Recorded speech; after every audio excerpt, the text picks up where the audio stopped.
Yes, indeed, our verse of the day namhlanje kuseni ngomhla ka-9 July 2021, Psalms 50 verse 15. Call upon me in the day of trouble, I will deliver you, and you shall glorify me. Ngibize ngosuku lwenhlupheko, mina ngiyakusabela njengoNkulunkulu. Call upon me in the day of trouble. Ngibize isicelo lesiNkulunkulu akasikipha sona irequest uNkulunkulu akayinikeza kuthina uthi masimbize ngosuku lwenhlupheko. Masimbize simcela ukuthi ezongenelele esimeni sethu. Akasho ukuthi ngosuku lwenhlupheko asiphume siyobikela umakhelwane ukuthi sekwenzakaleni. Akasho ukuthi ngosuku lwenhlupheko asibhala ama status ukuthi sekwenzakala nempilweni yethu, kodwa uthi ake simbize ngosuku lwenhlupheko.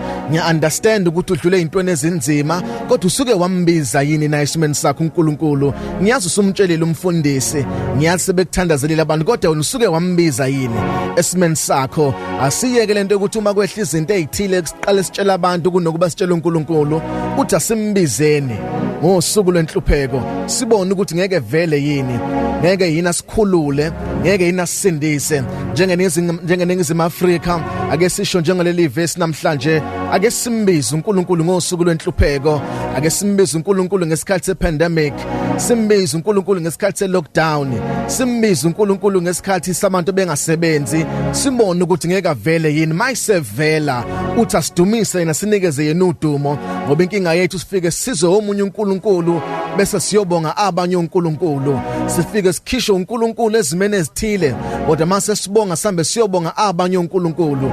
Uthi mase ngikhiphile ungidumise mina uNkulunkulu, mase ngikhiphile ungi-acknowledge ukuthi ngenza ukuthile njengoNkulunkulu. Amahubo 50 verse 15.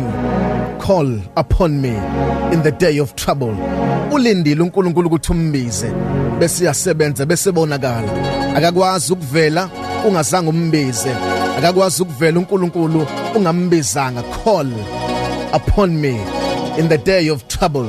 Noma ngabe lunzima kangakanani usuku, kodwa mawusike wambiza, uma bizwa sabele.